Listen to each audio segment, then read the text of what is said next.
All right, today, the Carolina Hurricanes, at a 10 o'clock kind of news release, unveiled the brand new away jerseys. Gone is the diagonal canes from upper left to lower right. In is a bolder version of the Storm logo.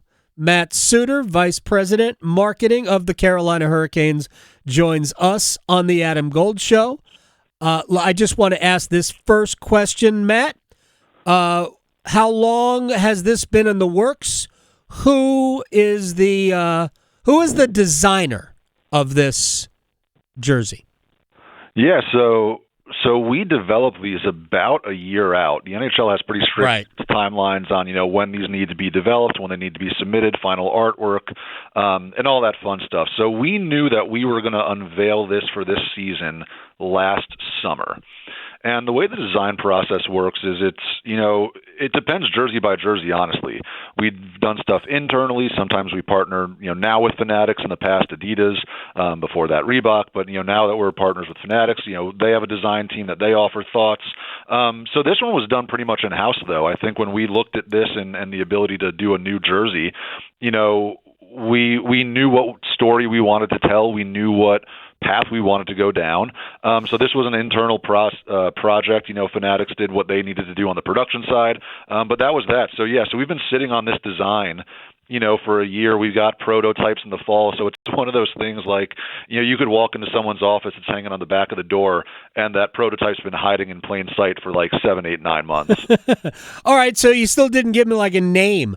Is this a Matt Sutor design? Is this a Tom Dundon design? Is this a Doug Worf design? Did Andrei Svechnikov come into the office and design it? Is there a specific person who kind of took the reins and really developed this logo?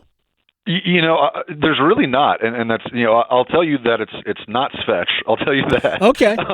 But the way that we operate, it's really pretty collaborative. The standard process is our design team, which consists of 4 people, will take a first crack at it. We sort of see, okay, what are we trying to accomplish here, and they come up with 5, 10 options, and that ranges from a lot of different paths, right? You're going to go with a white base, and that's pretty much where you start. And then you start playing with that center crest, which in this case obviously ended up being the Stadium Series logo. Yeah. And so I think that, and then that's submitted from the design team to a couple more executives, and then that gets to Doug Worf, that gets all the way up to Tom, and we all work together to figure out what this is going to look like. So it's not one person having one design, another person having another design, and another person submitting a third, and then saying, okay, we're going to go with option 2. There's a lot of tinkering, a lot of version 1s, version 5s, version 7s, where we're playing with shoulder patches, we're playing with striping, we're playing with socks, we're playing with helmets, to really figure out what this final set's going to look like.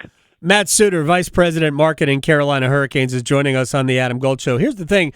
I mean, if you took the Stadium Series jersey and you simply substituted white wherever there's black, it kind of looks like that jersey to me, with maybe a couple of subtle changes.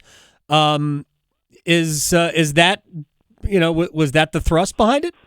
Pretty much. I mean, when we used that two-tone logo for the Stadium Series, that black and red primary logo, that was really well received, right? Fans really liked it, and so we started bleeding that out, not just on Stadium Series gear, but you started seeing it a little bit more commonly around Carolina Pro Shop, right? And that stuff was well received on merchandise.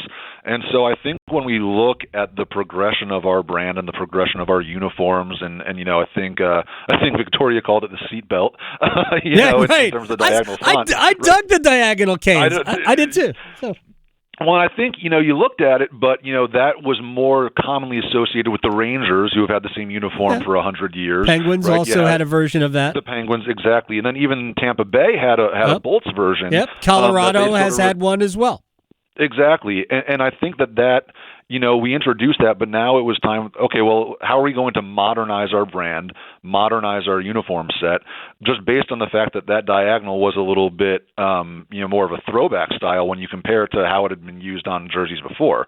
And so we had this two-tone Stadium Series logo that was really well received, and we said, well, let's tinker with this, right? Let's see what this would look like on a white set.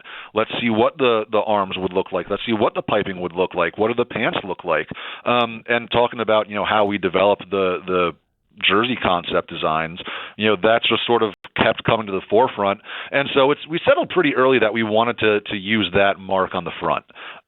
So developing, that front crest was one of the easier parts to this jersey, I'd say, because we knew it was modern. To your point, it's bold, it's clean, it's a little bit different, obviously, than what we've traditionally had.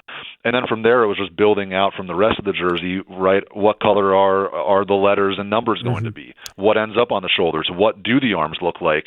And that's sort of the development of that design process. Matt Sutor, Vice President, Marketing, Carolina Hurricanes, is joining us here in the Adam Gold Show. As somebody who at times will mix up numbers, I appreciate the bolder numbers, the bigger numbers on the backs of jerseys.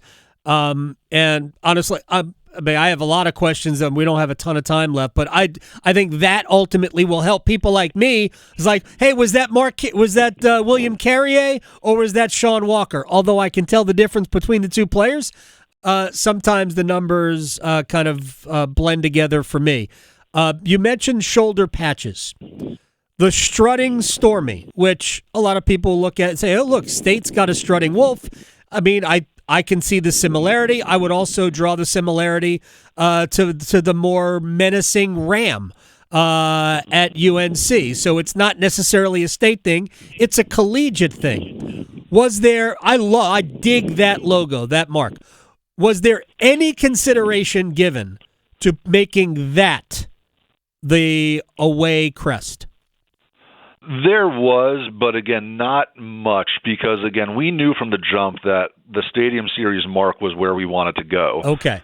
To your point, though, we knew we had this Strut and Stormy mark, and we said, well, where does this fit? Right? We knew that this was a dynamic thing. We knew it's something we wanted to play with. And it's been funny to see the feedback from fans, because I've seen there are fans that say, like, the shoulders are the best part about this uniform, and there's people who are saying the Strut and Stormy is the worst part about the uniform. Have you been on my timeline? I have. I saw the exact comments. And it's funny, right? Because we did an audit. We actually did an audit of every NHL team's shoulder patches.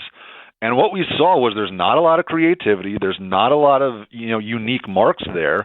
And we always position ourselves like we're not your traditional hockey team. Right. Like, just because the Boston Bruins do something doesn't mean we're going to do it. In fact, it means we're probably going to do closer to the opposite of whatever Boston does.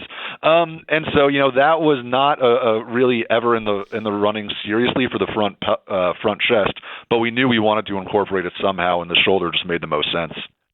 Look, I dig it. I mean, I'm sure I haven't been over to the Carolina Pro Shop yet. I'll get there when we start coming over there for training camp and whatnot. But I am sure that there will be ample, items to buy with the strutting Stormy on it. Whether it's just a hat with the strutting Stormy would kill. A T-shirt, one of those 47 brand T-shirts with the strutting. Those things will absolutely fly off shelves. So, all right, we'll leave it there. I would stay off my timeline if I were you, because I'm staying away from it. But good luck with everything. Look, people are going to love it. People are going to like it. People resist anything new. But I know it went a lot went into it. And let me just ask you one very quick thing as we exit. Why don't we do something like this every year? Change the black next year, then change the red again. Why don't we do this every year? So there's actually a rule, NHL rule, you got to commit to jerseys for 3 years. Okay. So you got 3 uniforms every third year. Maybe you're onto something there. Serious. I had a conversation with Tom Dundon 2 years ago. just explaining about, like, the Golden State Warriors have like 10 different uniforms. And he goes, why? I'm like, because they sell them. That's the answer. That's my question.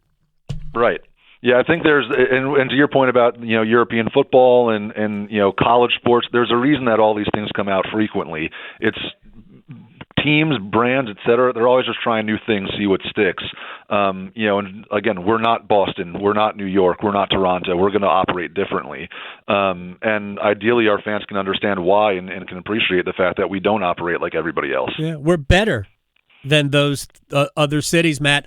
Matt Sutor, Carolina Hurricanes Marketing Vice President. Sir, I will see you soon. Thank you for the time. Adam, thank you.